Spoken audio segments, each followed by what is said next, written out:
Kami persilakan dengan singkat tapi padat. Yang pertama, silakan Pak Gaus. Terima kasih pimpinan. Assalamualaikum warahmatullahi wabarakatuh. Pimpinan dan anggota Komisi 2 yang saya hormati, Bapak Menseknek, Bapak Mensekap atau yang mewakili, dan Kepala Kepresidenan KSP yang diwakili oleh Deputi, hadirin dan hadirat yang saya muliakan. Menyimak dan membaca apa yang disampaikan oleh Pak Pratikno sebagai Menteri Sekretaris Negara, saya menyimak secara seksama apa yang beliau sampaikan dan juga mencoret beberapa hal dari laporan yang beliau sampaikan tentang, terutama yang pertama adalah tentang PNBP, bahwa realisasi terhadap BNPB sampai dengan tanggal 25 Mei 2022 adalah 101 miliar lebih. Persentasenya adalah sekitar 25%. Dan perhitungannya itu dilakukan di 25 Mei. Tentu saya berharap capaian-capaian itu bisa dilakukan percepatan. Karena kalau seandainya pas di 25 dibagi secara proporsional, memang ini juga tidak bisa juga dijadikan rujukan. Tentu saya berharap jangan terkesan nanti pas di akhir anggaran kita tergopoh-gopoh. Tentu harus ada perencanaan yang matang sehingga persentase proporsional dalam menyikapi itu. Tentu saya memberikan apresiasi terhadap hal itu karena capaian-capaian yang sebagaimana yang selalu kita berikan kepada Pak Menteri untuk memberikan masukan dan saran bagaimana ini selalu dilakukan peningkatan terhadap BNPB itu. Dan juga saya sering juga menyampaikan kepada Pak Menteri bagaimana ini bisa dilakukan inventarisasi masalah. Karena bagaimanapun banyak tanah-tanah kita ini di dua tempat itu, apalagi Taman Mini sekarang sudah juga masuk, itu banyak dikuasai oleh orang-orang yang sebetulnya tidak berhak. Jangan negara kalah dalam persoalan ini. Karena negara punya aparat untuk membereskan, menyelesaikan, dan lain sebagainya. Apalagi tanah-tanah aset kita ini berada pada tempat yang strategis. Yang kedua adalah masukan saya, dan juga dulu juga sudah saya ungkapkan, perlu ada evaluasi terhadap kerjasama-kerjasama yang kita lakukan dengan pihak ketiga.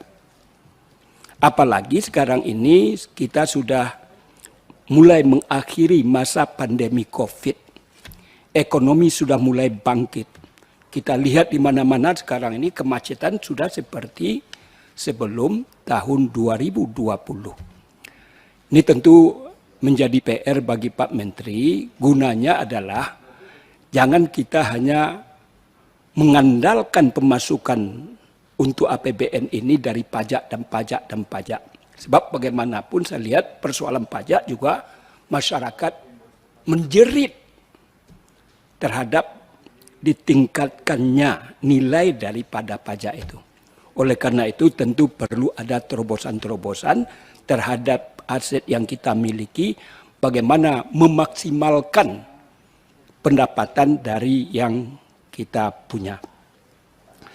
Yang kedua adalah di tahun 2022 ini Pak Menteri juga menyampaikan bahwa ada pemotongan, bukan pemotongan, barangkali ya Pak, di garis TIPEK, bukan TIPEK, Stabilo, untuk tidak dianggarkan dulu. Nilainya adalah 77 miliar. 77 miliar ini tidak sedikit. Anggaran KSP cuma 120 M. Tentu saya tidak berkehendak, jangan sampai ini merusak atau mengurangi kinerja dari Menseknek dalam membackup kerja-kerja daripada Pak Presiden.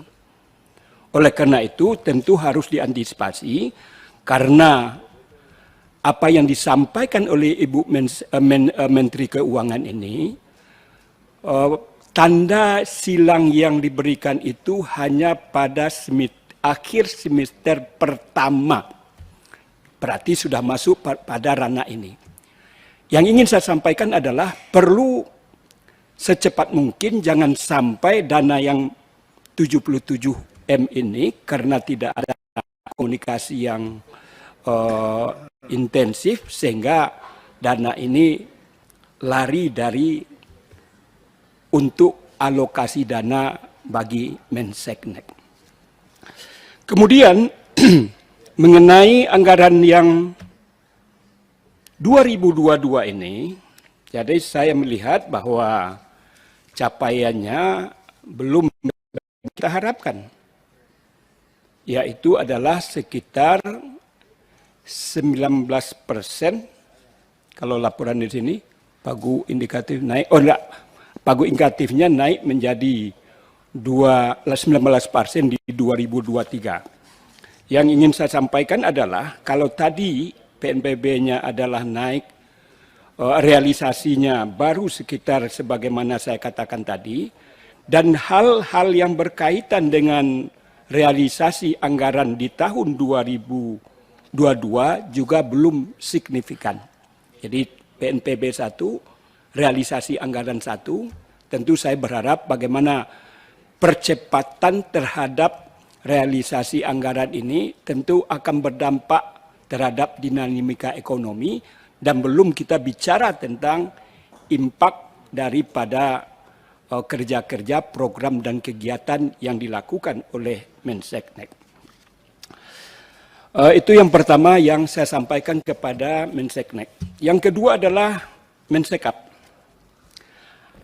Anggaran Menseknek tentu jauh berbeda dengan Mensekap. Anggaran Mensekap hanya 352 yang diusulkan untuk tahun anggaran ini. Sedangkan sebelumnya adalah 326 miliar. Dan capaiannya, saya lihat karena memang anggarannya kecil, tentu berbeda dengan apa yang dikelola oleh Menseknek. Jauh berbeda, yaitu sekitar 41. Ini tentu saya memberikan apresiasi yang luar biasa pada laporan realisasi anggaran yang disampaikan ini, yaitu pada tanggal 23 Mei 2022. Capaiannya sudah mencapai 41%. Tentu saya memberikan apresiasi, walaupun memang anggarannya tidaklah seperti anggaran yang dimiliki oleh Menseknek.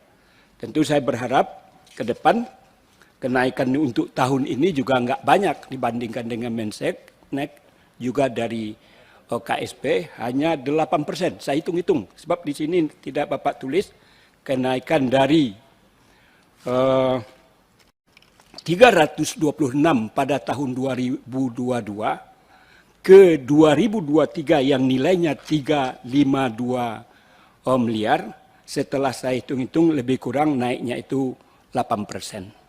Tentu saya berharap apakah memang ini sudah sesuatu yang maksimal untuk membantu langkah-langkah kegiatan-kegiatan kepresidenan. Kalau memang ini masih kecil dan lain sebagainya, tentu kita bisa mensupport, kenapa tidak, pada kementerian dan lembaga lain, kenaikannya tidaklah seperti. Jadi saya lihat terkesan Mensekap ini agak malu-malu kucing untuk menaikkan anggaran ini. Apakah penyebabnya? Tentu saya tidak tahu. Kenapa jumlahnya sekian. Terakhir adalah dari KSP supaya merata pimpinan. Anggaran tahun 2022 adalah 105 M. Sampai dengan 25 Mei terrealisasi sekitar 37 M lebih, yaitu sekitar 35,26%. Lalu KSP meminta anggarannya pada tahun 2023 juga tidak begitulah tinggi, tetapi meminta kepada kami untuk bisa diperjuangkan di badan anggaran dari 105 itu bagaimana kalau ditingkatkan menjadi 122 M lebih atau setara dengan 15,47%. Tentu saya memberikan apresiasi lah, karena memang tidak begitu banyak anggaran yang disampaikan dan juga serapannya belum sebagaimana kita harapkan karena baru 35%. Kalau 8 kali 5 itu harusnya realisasi itu sekitar 40%. Rata-rata itu 12 bagi persentase itu rata-rata 8% per bulan. Kalau 8 kali 5 sekitar 40-an. Jadi tentu yang mensekap menurut hemat saya memang sudah menjauhi lampauan dari proporsional dalam pemakaian anggaran.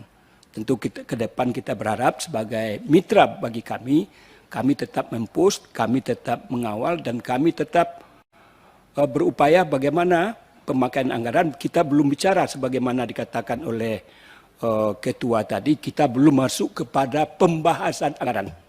Nah, tentu kita berharap mudah-mudahan pertemuan ini bisa menyamakan persepsi yang sama terhadap apa yang sudah Bapak Ibu sampaikan kepada kami. Barangkali demikian pimpinan. Terima kasih. Assalamualaikum warahmatullahi wabarakatuh. Waalaikumsalam